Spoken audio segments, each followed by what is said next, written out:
चलो स्टूडेंट्स, आज हम लोग पढ़ते हैं क्लास 9th का केमिस्ट्री का 4th चैप्टर जो कि है स्ट्रक्चर ऑफ एटम। इसमें एटम के स्ट्रक्चर के बारे में पढ़ने वाले हैं। अब बताओ भी हम लोग को क्या पता है कि एटम के अंदर 3 चीज़ होता है, इलेक्ट्रॉन, प्रोटॉन, न्यूट्रॉन, है ना। इलेक्ट्रॉन घूमता रहता है और प्रोटॉन और न्यूट्रॉन बीच में न्यूक्लियस में रहता है। ये सारा चीज़ हम लोग को आज आसानी से पढ़ने के लिए मिल जाता है, लेकिन क्या तुमको पता है इन सबको ढूंढने में टाइम कितना लगा? तुम इस चैप्टर को हिस्ट्री ऑफ एटम के तरीके से भी समझ सकते हो। इसका मतलब एटम का जो ये इन्फॉर्मेशन आज हमको पता है, ये कब, कैसे, किस समय, किसने किया, ये सारा कुछ हमको इस चैप्टर में पढ़ना है।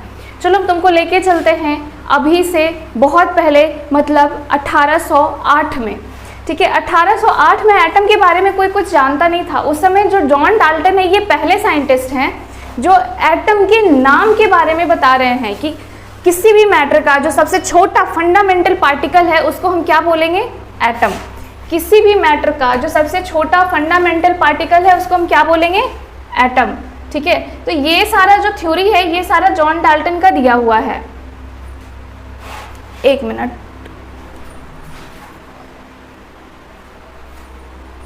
तो ये रहा जॉन डाल्टन थ्योरी। ठीक है, इसमें क्या पढ़ेंगे कि मैटर का जो सबसे छोटा पार्टिकल है उसको हम क्या बोले? एटम। अब मैटर तो हम लोग केमिस्ट्री के फर्स्ट चैप्टर में पढ़ ही लिए हैं। किसको बोलते हैं? जो वॉल्यूम ऑक्यूपाई करे, जिसके पास मास हो, या यूँ कह सकते हो कि जिसके पास कुछ वजन हो, है ना। जिसके पास कुछ वजन है या फिर वो जगह घेर रहा है, उसको हम क्या बोलेंगे? मैटर। तो उस मैटर का जो सबसे छोटा पार्टिकल है, मतलब जिस चीज़ से वो बना हुआ है, जब एकदम छोटे से छोटे टुकड़े पे तोड़ दो तो जो सबसे छोटा चीज़ तुमको मिलेगा उसको क्या बोला जाएगा? एटम। ऐसा पहली बार किसने बताया? जॉन डाल्टन ने बताया अपनी थ्योरी में। वैसे तो उनकी थ्योरी में बहुत कुछ लिखा है, लेकिन हमारे 9th क्लास के सिलेबस में यही कुछ पॉइंट्स है जो तुम्हें पढ़ना है ना। तो फर्स्ट पॉइंट उन्होंने यही बताया, matter is made up of extremely small particles called atom. Matter बहुत छोटे छोटे पार्टिकल से बना है, एक्सट्रीमली स्मॉल, इतने स्मॉल कि हम अपने नेकेड आई से नहीं देख सकते। उतने छोटे छोटे पार्टिकल को हम क्या नाम दिए? एटम। जॉन डाल्टन ये क्या नाम दिए? एटम। अब इस चीज को एटम नाम से बुलाया जाने लगा। ठीक है, उसके बाद सेकेंड पॉइंट में कहते हैं atom of the same elements are identical. Atom of the same elements मतलब कि कोई एक एलिमेंट उठा लो, उस एलिमेंट्स का किसी भी एटम को देख लो। मतलब अगर जैसे कॉपर उठाते हैं तो कॉपर तो बहुत सारे एटम से बना होगा, तो कॉपर के किसी भी 2 एटम को उठा लो, इसको उठा लो या इसको उठा लो, ये दोनों आइडेंटिकल हैं। आइडेंटिकल मीन्स सेम है। किस किस चीज़ में? शेप में, साइज में, मास में, किसी भी प्रॉपर्टीज में देख लो तो इसका इन सब का सारा प्रॉपर्टीज सेम मिलेगा। ठीक है, ये था इनका सेकंड पॉइंट। थर्ड क्या है? Atom of the different elements differ in all respect. मतलब अगर एक कॉपर ले लो और एक कार्बन ले लो, तो कॉपर का एक एटम उठाओ और कार्बन का एक एटम उठाओ, ये दोनों आपस में डिफरेंट होंगे। वैसे ही in all respects, like size में डिफरेंट होगा, मास में डिफरेंट होगा। ठीक है, तो जितने भी प्रॉपर्टीज हैं इन दोनों के, दोनों एटम के अलग अलग हो गए। मतलब हम लोग क्या समझे? सेम एलिमेंट का अगर 2 एटम लेते हैं वो ऑल रिस्पेक्ट्स में सेम है, आइडेंटिकल है, और अगर अलग अलग एलिमेंट लेंगे, उन दोनों का 2 एटम लेंगे, तो उन दोनों एटम आपस में, उन दोनों का प्रॉपर्टीज डिफरेंट होगा। ठीक है, चलो फोर्थ पॉइंट हम लोग को क्या याद करना है? Atom is the smallest particle of matter. Atom वो सबसे छोटा पार्टिकल है मैटर का, जिसकी वजह से केमिकल रिएक्शन होता है। ठीक है, क्या लिखा है? Atoms is the smallest particle of matter which can take part in chemical reaction. मतलब जॉन डाल्टन के हिसाब से एटम ही वो सबसे छोटा पार्टिकल है जिसकी वजह से केमिकल रिएक्शन होता है। अगर एटम केमिकल रिएक्शन में पार्टिसिपेट ना करे तो इसका मतलब कि कोई भी एलिमेंट केमिकल रिएक्शन नहीं करेगा। ठीक है, जो कि बाद में जाके गलत हो गया, है ना। लेकिन फिर भी जॉन डाल्टन के हिसाब से ये 1808 के टाइम में ये थ्योरी दिए और उन्होंने एटम के बारे में इतना कुछ बताया। ठीक है, वैसे तो ये सब बातें भी बताई, वो इसमें नहीं लिखा भी तुम्हारे सिलेबस में। वो क्या जो मेन इंपॉर्टेंट है वो याद रखने लायक है कि एटम न्यूट्रल होता है। एटम न्यूट्रल होता है मीन्स कि एटम के ऊपर 0 चार्ज होता है। एटम के ऊपर 0 चार्ज होता है, उसके ऊपर कोई पॉजिटिव या नेगेटिव चार्ज नहीं होता है। अब ये कैसे पता चला? उस समय देखे होंगे मैग्नेटिक या फिर इलेक्ट्रिक फील्ड के कांटेक्ट में आने के बाद अगर एटम का कोई रिस्पांस नहीं है, इट मीन्स कि वो न्यूट्रल है। ठीक है, तो चलो हम लोग बढ़ते हैं अपने नेक्स्ट टॉपिक की ओर। चलो इसके बाद हम लोग 1808 के बाद सीधे 70 साल बाद चलते हैं, है ना। मतलब 70 साल तक सब लोग क्या समझते रहे, यही समझते रहे जो जॉन डाल्टन बता के गए कुछ पॉइंट्स, है ना। तो 1808 के बाद 70 साल के बाद नेक्स्ट एक्सपेरिमेंट हुआ कैथोड रे एक्सपेरिमेंट। ठीक है, अब ये देखो इस समय क्या चल रहा था। वैसे तो बिजली 1752 में ही आ चुका है ना। बिजली कौन दिए पता ही होगा, बेंजामिन फ्रैंकलिन ने। ठीक है, तो 1879 या 1880 के आसपास क्या हो रहा था, बल्ब का आविष्कार हो रहा था। कौन किए थे, तुम लोग को पता ही होगा, थॉमस एल्वा एडिशन ने, है ना। लेकिन वो अमेरिका में बैठ के ये सारा बिजली बल्ब ये सब पे एक्सपेरिमेंट कर रहे थे, बना रहे थे। उसी टाइम सेम टाइम में लंदन में बैठ के विलियम क्रुक्स के दिमाग में एक क्वेश्चन आया कि जो बॉल में थॉमस एडिशन ने अलग अलग गैस भरा उसकी वजह से अलग अलग कलर आया। ठीक है, तो विलियम क्रुक्स के दिमाग में आया कि अगर अलग अलग गैस भर रहे हैं बल्ब के अंदर तो अलग अलग कलर क्यों आ रहा है। मीन्स गैस में ऐसा है क्या जिसकी वजह से लाइट का कलर चेंज हो जा रहा है ना। तो इसी चीज़ को विलियम क्रुक्स ने जानने के लिए एक एक्सपेरिमेंट किया जिसका नाम क्या है, कैथोड रे एक्सपेरिमेंट। अब उसको हम लोग इसमें पढ़ते हैं क्योंकि स्ट्रक्चर ऑफ एटम में इसका बहुत इंपॉर्टेंट रोल है ना। इससे हम लोग को बहुत ही इंपॉर्टेंट चीज़ पता चलता है। ठीक है, तो वो क्या किए, बल्ब को थोड़ा सा लंबा खींच के बना दिए, है ना। और बल्ब में तुम लोग देखे होंगे कैसा होता है, उसमें 2 पॉइंट होता है जो हम लोग प्लग में लगाते हैं। वैसे अभी बल्ब हम लोग तो यूज़ नहीं करते, बट अभी से पहले या अभी कई कई जगह तुम देखते हो वो वाला बल्ब जो नहीं होता है समोसा गर्म करने के लिए लगा के रखते हैं अंदर में, या पहले के ज़माने में येलो कलर वाला बल्ब आता था छोटा सा ऐसा गोल सा, है ना, जिसके अगर फूटने पे बूम सा आवाज़ आता था क्योंकि उसके अंदर इनर्ट गैस भरा रहता है ना। खैर ठीक है, तो देखो यहाँ पे क्या किए, उस बल्ब को लंबा खींच दिए। आखिर बीच में गैस के कारण चेंज होने के कारण कलर चेंज क्यों हुआ ये पता करने के लिए तो वो क्या किए, यहाँ पे इलेक्ट्रोड लगाए, प्लेट, मेटल प्लेट। अब इलेक्ट्रोड किसको बोलते हैं, मेटल प्लेट को, है ना। मतलब एक यहाँ पे मेटल प्लेट लगाए, एक यहाँ पे मेटल प्लेट लगाए, है ना। तो मेटल प्लेट को अगर हम वोल्टेज से कनेक्ट कर देते हैं तो उसको हम इलेक्ट्रोड बोलते हैं। ठीक है, अगर हम नेगेटिव पार्ट से कनेक्ट कर देते हैं तो उसी मेटल प्लेट को मतलब इलेक्ट्रोड को कैथोड बोलेंगे, और अगर उसी मेटल प्लेट को पॉजिटिव पार्ट से कनेक्ट कर देते हैं तो हम उसको एनोड बोलेंगे। ठीक है, तो क्योंकि ये नेगेटिव से कनेक्टेड है इसलिए हम इसको क्या बोल दिए, कैथोड, और ये पॉजिटिव से कनेक्टेड है तो हम इसको क्या बोल दिए, एनोड। तो यहाँ पे वो सोचे कि ठीक है इसको वोल्टेज दे देते हैं और कनेक्ट कर देते हैं, ये भी बल्ब की तरह जल जाएगा, पर ऐसा हुआ नहीं। ठीक है, वो जला नहीं। इसको जलाने की कोशिश में कई साल ये एक्सपेरिमेंट करते रहे, कई साल, और बहुत सारा कुछ चेंज किए, कभी ग्लास चेंज किए, कभी मेटल प्लेट चेंज किए, कभी वोल्टेज चेंज किए, कभी गैस चेंज किए। खैर जो भी हुआ, लेकिन ये जला कब, मतलब किस कंडीशन में ये जला, ये हमारे लिए इंपॉर्टेंट है ना। तो किस कंडीशन में जला, इसके लिए तुम्हें बस 2 चीज़ याद रखने हैं। किस कंडीशन में जला, पहला कंडीशन है कि इसके अंदर जो गैस भरा है उसको वैक्यूम कर दिया गया, मतलब मिनिमम प्रेशर, मतलब कि जितना भी गैस भरा हुआ है वो सारे गैस को जितना निकाल सकते हैं, मतलब मिनिमम अमाउंट ऑफ एटम्स यहाँ प्रेजेंट होने चाहिए गैस के, किसके अंदर, ट्यूब के अंदर। ठीक है, तो ट्यूब को यहाँ से वैक्यूम कर दिया गया, इसके अंदर जो भी गैस भरा हुआ है मैक्सिमम कोशिश किया गया कि उस गैस को निकाल दिया जाए। ठीक है, जब निकालने के बाद, ये पहला कंडीशन है कि इसको वैक्यूम करना। दूसरा कंडीशन है इसको बहुत ज़्यादा हाई वोल्टेज दिया गया, अप्रॉक्स 20 kV, कितना, अप्रॉक्स 20 kV, मतलब 20,000 वोल्ट, है ना। तो जब इतना वोल्टेज दिया गया तब जा कर के ये ग्लो किया, और ये ग्लो भी इस पैटर्न में किया कि सबसे पहले ऐसा दिख रहा था कि लाइट कैथोड रे के पास से जला, फिर इधर जला, फिर जला, फिर जला, फिर जला।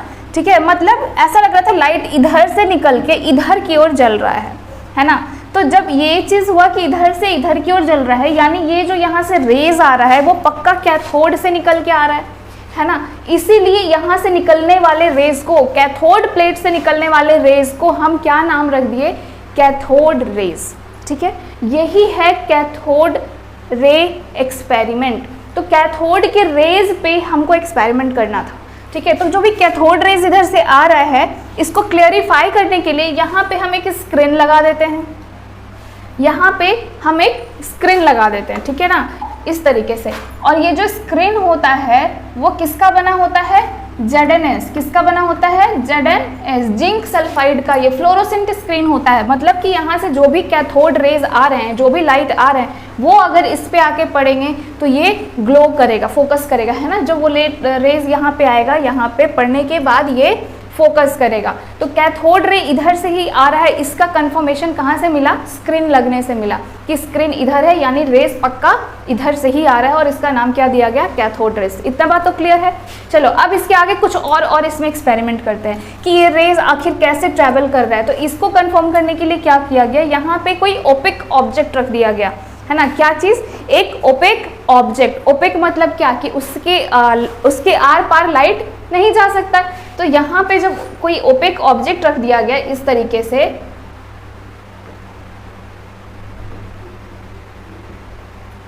यहाँ पे ओपेक ऑब्जेक्ट रखने के बाद ये इतना दूर क्या बना, शैडो, है ना। इस तरीके से शैडो बन गया।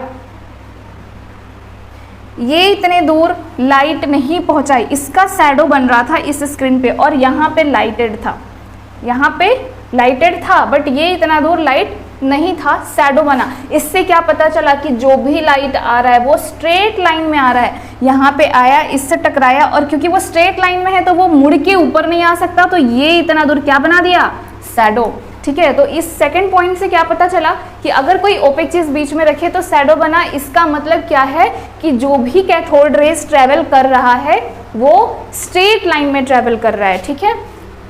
चलो इसके बाद हम लोग थर्ड पॉइंट पे चलते हैं इसके। अब हम लोग इसके पास मैग्नेट को लेके आए, ठीक है। जब यहाँ पे हम लोग एक मैग्नेट लगाए इस तरीके से, तो जो भी रेज यहाँ से आ रहा था वो सारा मुड़ गया, वो सारा मुड़ गया।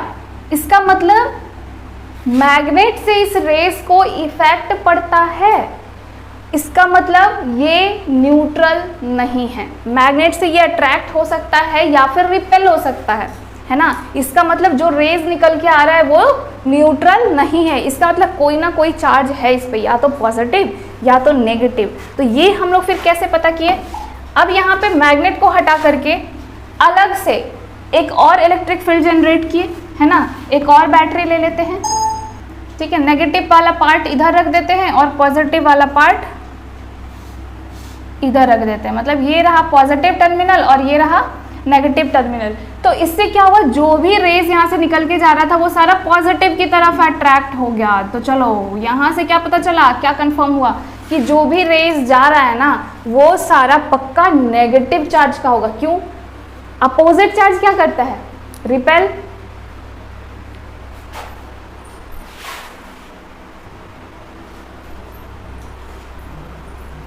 अपोजिट चार्ज क्या करता है, अट्रैक्ट करता है। इसका मतलब ये इसकी तरफ अट्रैक्टेड है, किसकी तरफ, पॉजिटिव चार्ज की तरफ। तो पॉजिटिव चार्ज की तरफ कौन अट्रैक्ट होगा, नेगेटिव चार्ज। इट मीन्स कि ये रेज के ऊपर कौन सा चार्ज है, नेगेटिव चार्ज, है ना। और वैसे भी सेम चार्ज क्या करता है, रिपेल करता है, मतलब एक दूसरे को ढकेलता है। तो ये रहा नेगेटिव और ये रहा नेगेटिव, देखो ये इसको ढकेल दिया और ये पॉजिटिव उसको खींच लिया, है ना। इसका मतलब ये सीधे नहीं जा रहा है, सीधे ना जाने के बजाय क्या हो रहा है, पॉजिटिव चार्ज की तरफ अट्रैक्ट हो रहा है। तो इससे हम क्या समझेंगे कि जो भी कैथोड रेज है उसके ऊपर कौन सा चार्ज है, नेगेटिव चार्ज, ठीक है। कैथोड रेज के ऊपर नेगेटिव चार्ज है।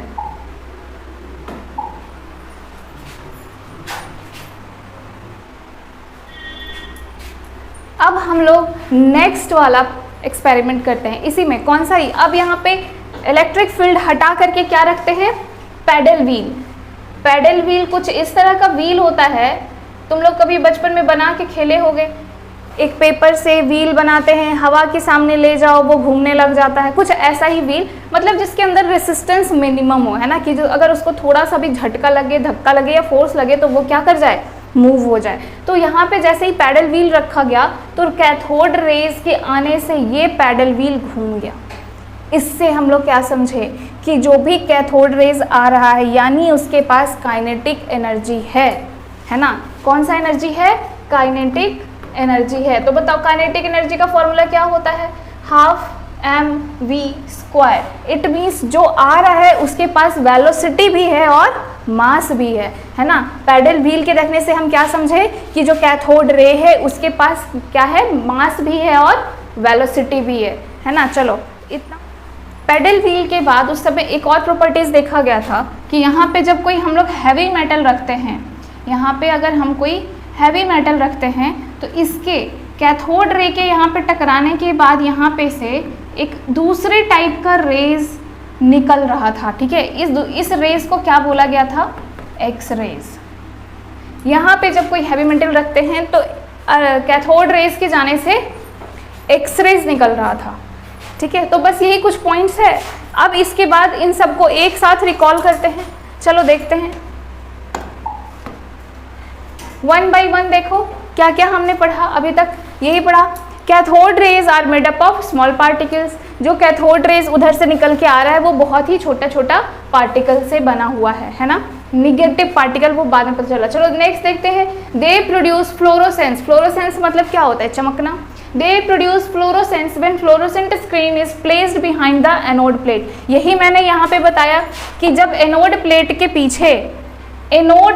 पीछे यहाँ पे फ्लोरोसेंट स्क्रीन लगाया गया था तो ये यहाँ पे जाके फ्लोरोसेंस क्रिएट करता है ना। फिर नेक्स्ट पॉइंट क्या, a shadow is produced on the screen behind anode plate. मतलब एनोड प्लेट के पीछे एक शैडो प्रोड्यूस हो रहा था जब यहाँ पे हम कोई ओपेक ऑब्जेक्ट रखते हैं। कहाँ पे, between cathode and anode plate. कहाँ पे रखा गया है, ओपेक चीज़ को कैथोड और एनोड प्लेट के बीच में रखा गया है ना। दिस सोज, ये क्या बताता है कि जो भी कैथोड रे था वो ट्रेवलिंग स्ट्रेट लाइन, है ना। नेक्स्ट क्या है, they are deflected in magnetic field, है ना। मैग्नेट रखने पे क्या हुआ था, वो जो सीधा जा रहा था वो मुड़ गया था। इससे क्या पता चला था कि उसके पास कुछ पोलैरिटी है। इट मीन्स कि वो न्यूट्रल नहीं है, उसके पास कोई पोल है, कोई चार्ज है, ठीक है।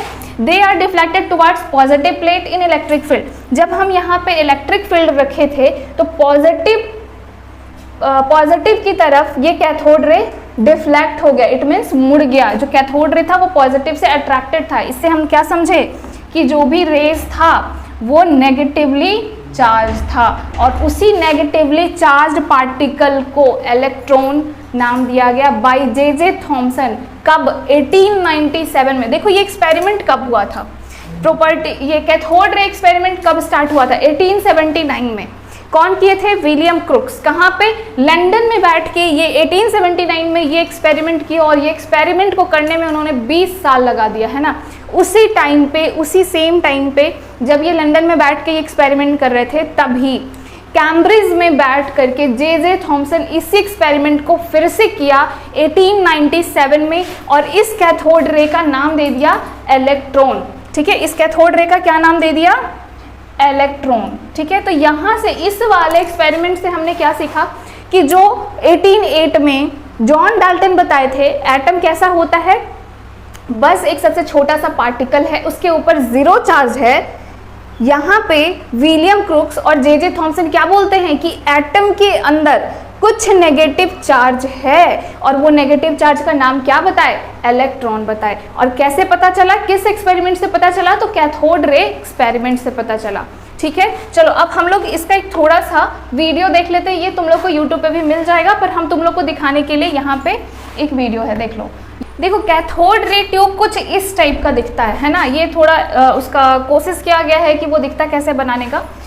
तो ये ट्यूब है, इसमें ये एक इलेक्ट्रोड है और एक इलेक्ट्रोड ये है। ये देखो ये है वैक्यूम पाइप। यहाँ से क्या हुआ, इसका सारा गैसेस जितना भी प्रेशर है उसको कम करने का कोशिश किया गया, है ना। अब हम इसको बैटरी से कनेक्ट कर देते हैं। अगर बैटरी से कनेक्ट करते हैं पॉजिटिव को तो ये बन जाता है एनोड और उसी को नेगेटिव से तो ये बन जाता है कैथोड। अब अगर यहाँ पे हम बैटरी ऑन करेंगे तो रेज ट्रैवल करना स्टार्ट कर देगा। देखो जैसे ही स्विच ऑन करेंगे तो कैथोड रे निकलना स्टार्ट होगा और है ना, हम लोग तो बता ही चुके थे कि इसका वोल्टेज कितना होना चाहिए, 10 kV टू 20 kV। वैसे जनरली 20 kV पे ही लिया जाता है क्योंकि उसमें कंफर्मेशन है कि ये ग्लो करेगा ही, जलेगा ही, है ना। और प्रेशर मेंटेन किया गया है 0.001 mmHg का। और जब यहाँ पे पैडल व्हील रखा गया तो ये क्या हो जाता है, घूम जाता है ना, पैडल व्हील रोटेट हो जाता है। इसका मतलब क्या समझे कि इसके पास काइनेटिक एनर्जी है। काइनेटिक एनर्जी होने का मतलब उसमें मास भी है और वेलोसिटी भी है। और जब इसके पास हम लेके आए इलेक्ट्रिक फील्ड तो पॉजिटिव चार्ज की तरफ ये रोटेट हो गया, ये स्ट्रेट नहीं जाने के बजाय पॉजिटिव चार्ज की तरफ रोटेट हो गया। इससे हम क्या समझे कि इसके ऊपर नेगेटिव चार्ज है और मैग्नेट लाते भी ये मैग्नेट की तरफ डिफ्लेक्ट कर जाएगा। ये देखो मैग्नेट की तरफ मुड़ जाएगा, इसका मतलब इसके ऊपर पोलैरिटी है ना। इन सब चीज़ से क्लियर हो गया था कि हमारे पास इलेक्ट्रॉन होता है एटम के अंदर।